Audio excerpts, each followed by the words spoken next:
Champ since the Dubs did it in 2017 and 2018. Tim McMahon joining us from there at OKC. And of course, the big storyline here as well is Kevin Durant, who has been the model of consistency as of late. He's gone 12 straight seasons, averaging 25 points a game on 50% shooting. That is the longest streak in NBA history. The only other player to do so in 10 straight, your boy Shaq from 1994 to 2003. So let's go back to OKC. Also there in the same arena is our NBA reporter Michael C. Wright. We know that all eyes are on KD's debut tonight. What are you hearing about Houston's plans with this lineup? Well, it's going to be a gigantic lineup, El.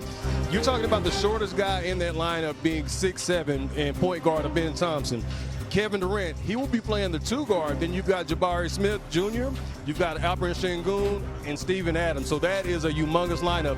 But, El, let me tell you, you can't really set this thing in stone because what the Rockets want to do is sort of experiment and figure out what works, what doesn't work, just things that they can use later on in the season. One thing that they did kind of stumble upon with Fred VanVleet's season-ending injury was the fact that they can facilitate offense from a bunch of different people. You know, whether that's Kevin Durant, whether that's Sengun, whether that is Reed Shepherd, Ben Thompson, lots of facilitators. And it's sort of a thing that they just stumbled on, and they feel like that is going to help them when they play with all these different lineups. Yeah, sharing the offensive wealth, although we don't love that, Michael C. Wright. We want someone to go crazy. So keep in mind that the most points a Houston player has had in the season opener is 44 by James Harden in 2020. We will see if KD can outdo him tonight. Michael C. Wright joining us there on the scene in OKC. You know, it's a big night in the NBA when our friend Michael Wilbon is blessing the program. And Wilbon, we know KD just turned 37 last month. Give me real expectations for him and this Rockets team this season. Ooh, they got big expectations, and they've been undermined a little bit, El, by not having Fred VanVleet.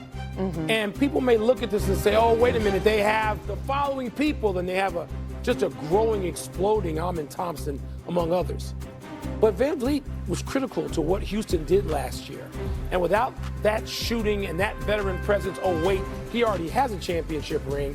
I think Houston may wind up being a team we're watching at some point in a few weeks, because he's not coming back anytime soon, VanVleet, to make a deal. What do you do to augment that roster to help just sort of direct it, keep it going in that direction, and keep the momentum you don't want to lose from VanVleet going? But Houston's still going to be in there challenging. That's a really talented roster. I mentioned Ben Thompson. Kevin Durant, of course, is the closer in everybody's mind, it seems, the kind of player Houston did not have last season. And so Durant leaves a place that they couldn't possibly win, Phoenix, and goes to a place where you've got a roster. I mean, remember, when you've got Sengun and Steven Adams, you've got size, you've got shooting, you've got depth, and now you bring the experience of Durant. So the expectations are high. Yeah. Does it mean I expect them to overtake OKC and maybe another team? Not so fast. Yeah, well, I mean, listen, he talked about that, and you talked about the roster needing a bit of a boost. He claims, or at least has intimated, that's why he took a pay cut and less money so that they would have some flexibility to improve the roster. But you do mention OKC, and certainly they've got a big giant target on their back because they won. Which team do you think is the biggest threat to the Thunder in the West? Well, I'm not alone in this. It seems to be a trendy pick now in the West, and that's the Denver Nuggets. And there's no more dependent on like 3 players.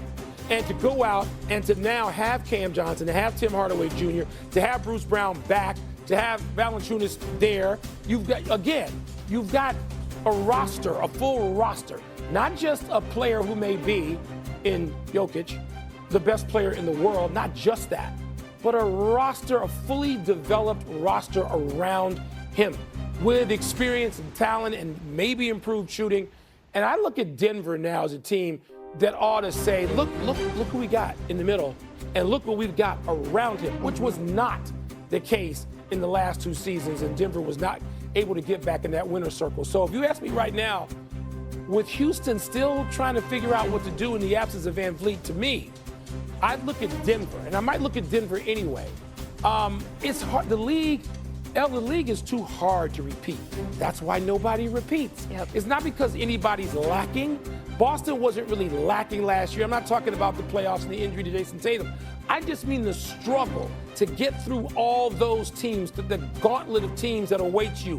I don't know that OKC, while they have everything, they have the coaching, the coachable players, the superstar players, the bench, the support. They have all of it. Do they have enough to repeat? I'm not ready to go there, and I think Denver is one of the teams that's ready to take them head on come springtime. You mentioned the gauntlet teams in the West. Are the Lakers one of them with 41-year-old almost LeBron? I don't know that I'm ready to go there yet. And I realize the Lakers are going to be a team we must watch every night. And first of all, you got to get LeBron back in there healthy. And to me, the season starting without LeBron is a little bit of a downer because you want to see LeBron every chance you get.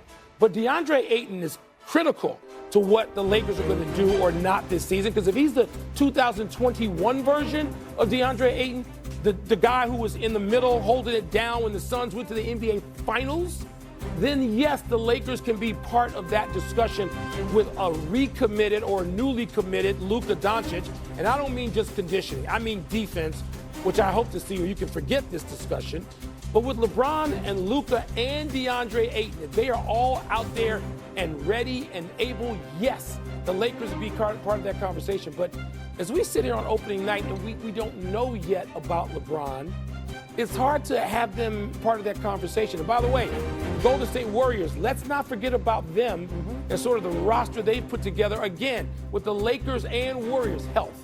Health of two of the great players in the history of sports in the world, in LeBron and Steph Curry. How healthy are they going to be? How consistently are they going to be able to be at their greatest will determine or go a long way toward determining how far those teams can go by spring. By the way, I find it so funny as I talk to someone who is also like me in the over 40 club. Like, LeBron's the closest thing we have to a superhero. How relatable is it that he has sciatica? Like, that's very 40 up. Like, I don't even know what that is, but it just feels like something that needs to be treated with a pill or. Because, Elle, you're not old enough yet, I am, to know what sciatica is. So I'm keeping my fingers crossed for LeBron. He's in the category. Look, he and Tom Brady, they played through everything, right? So part of me is thinking, okay, LeBron's going to do this. Yeah. And then part of me is saying, you know what?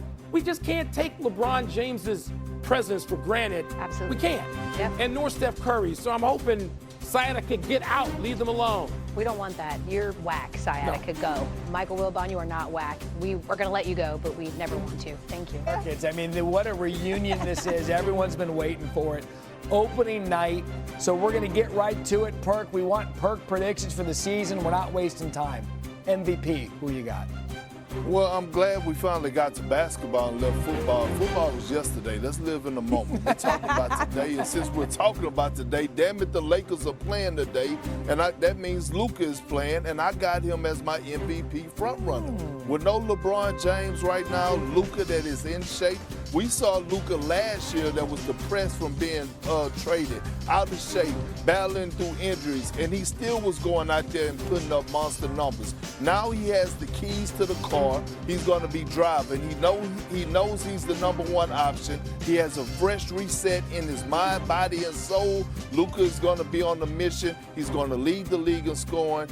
That's going to be equivalent to wins for the Lakers. I got him as my early MVP frontrunner. I cannot wait to see a nice felt Luka out there. I feel like he's not going to, we call him like the dad bod god, that kind of thing, like we call the Joker. So I'm very excited to see how spry he is out there. He's been on the Luka good body guru. Oh, he has. Looks good. Well, Ozempic, but it's cool. Oh, wow, I love that for you, Perk. Who comes out of East Conference and meets in the finals? Well, in the East, I know a lot of people are going with the Cavs. I love the way that the Hawks are looking, but I'm staying with Big Body Bronson and the New York Knicks. And I know they have a coaching change, and that's the reason that I'm going with them is because Mike Brown is going to have the attention and ears of that locker room. Mike Brown said that he wanted to play with pace. Mike Brown is going to bring the best version of Karl Anthony Towns and Mikal Bridges. I think this team is going to be one of the best scoring teams in the league. They have one of the best closers in the game in Jalen Brunson.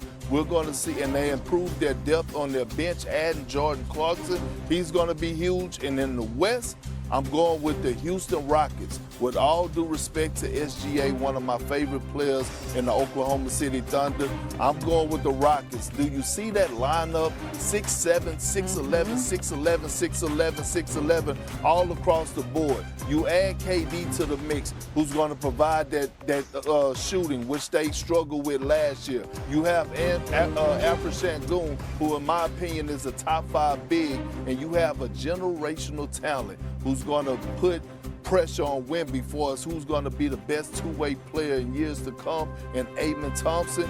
This team is ready, well coached, and I have them winning the West. Knicks, Rockets, finals. That's who you've paired. Who do you have winning the whole thing on night one? Well, the trophy gonna stay in the Western Conference. I'm going H-Town, baby. Hey, man, say, man, the Rockets are on the way, man, and I'm going to stay with that. Look, defense win you championships, and they have defensive weapons. From Amen Thompson to Torrey Eason. Let's not forget they picked up Finney Smith. He's going to help with the three-point shooting along with the defense, and they have bigs.